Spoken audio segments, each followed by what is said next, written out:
Hey, welcome to Cheaper Jeeper TV, the show that helps you get the most for your money so that you get the most for your Jeep. Hi, I'm Dino, and this is Lenny, your host for Cheaper Jeeper TV. Glad to see you here. On this week's episode, we're going to discuss the 5 things you'll want to do to upgrade your recently purchased Jeep Wrangler JK. Stay with us.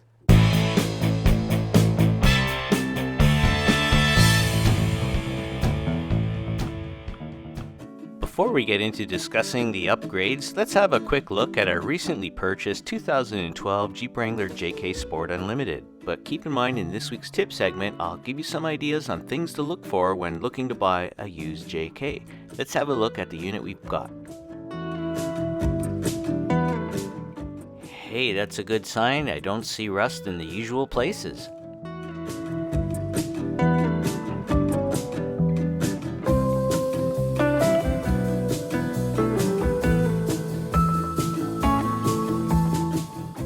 Waxy residue you see is signs of prior rust proofing.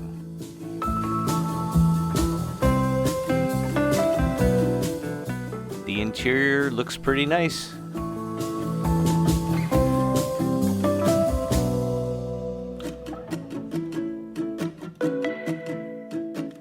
Since buying this Jeep Wrangler JK, we have crown rust proofed it just to slow down the process. It's just surface rust, so not too bad given the year. Speaking of which, in 2012, Jeep began to install the 3.6-liter Pentastar V6 engine, which put out 80 more horsepower than the previous 3.8-liter engine. So now, let's start talking about the upgrades. And in this episode, we're going to share what possible upgrades you can do, which 5 we chose to do, and maybe in the comment section you could share which 5 you would do. So, let's get started. The first of possible upgrades is a gas cap cover, as you see comes standard here on my Sahara JL. By having a gas cap cover, it'll help keep the snow out of that hole, which is an issue more so in the northern states and up in Canada. I'll put a link in the description section of the video, but once you get there, you can pick any style you like. The next item on our list is grab handles to help you get into the Jeep. As you can see, comes standard on my JL, but on the JK you can see it does not come standard, but you do have a choice, as you can see here, of hard grab bar handles or soft. The link will be in the description section, and once you get there, you can pick. Grill inserts are another option that are standard on the JL but would make a great upgrade on the JK.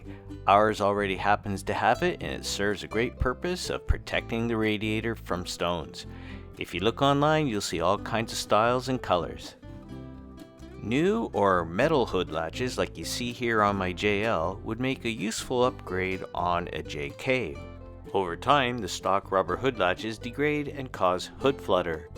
Checking out the links in the description section will show you all kinds of choices. LED headlights came as an option on the JL, but the standard JL headlights, and especially on the JK, left a lot to be desired, and many people upgrade their headlights so that they have proper illumination.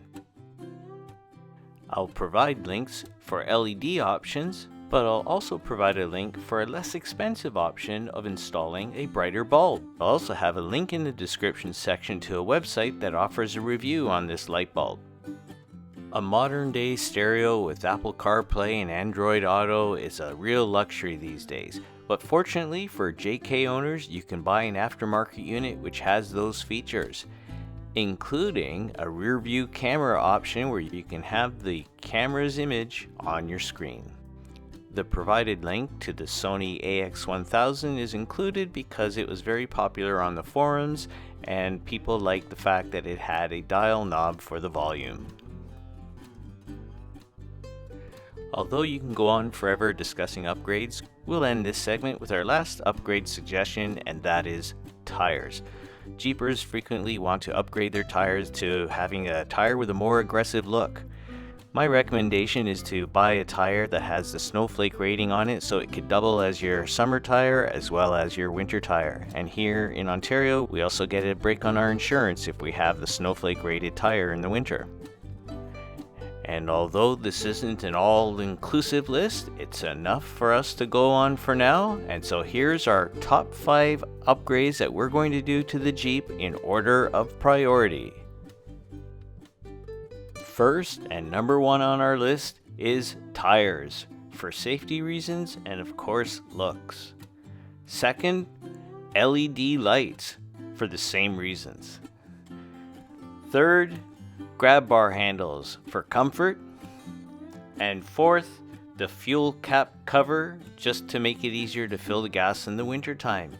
And finally, when more funds are available, we'll get a stereo with Apple CarPlay and Android Auto, and we'll get it with the reverse camera so you can see the image on the screen as well. Well, those are the upgrades that meet our needs for now.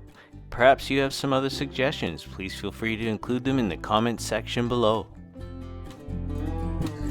And just to help you a little bit more, let's have a look at this week's tip segment. Now for some cheaper Jeeper tips.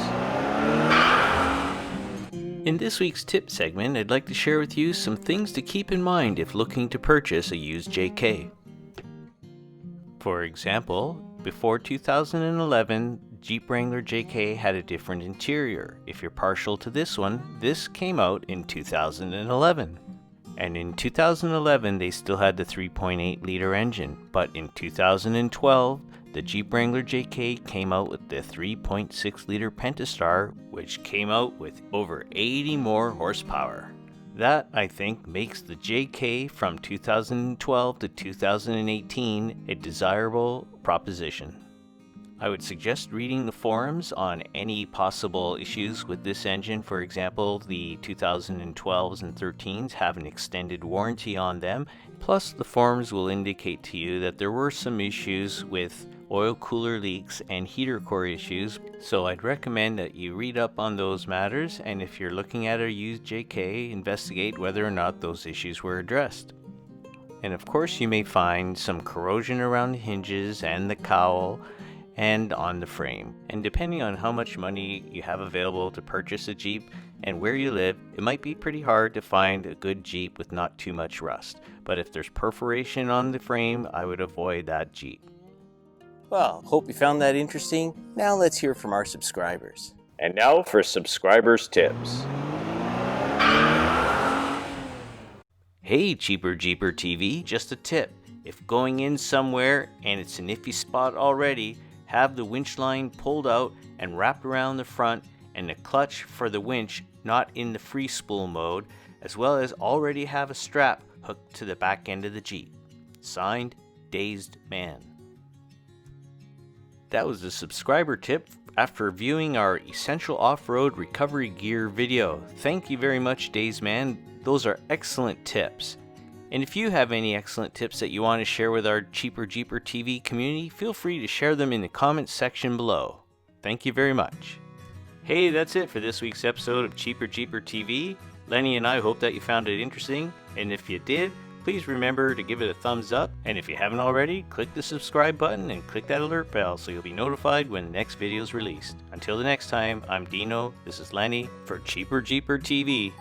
Be well, stay safe, take care.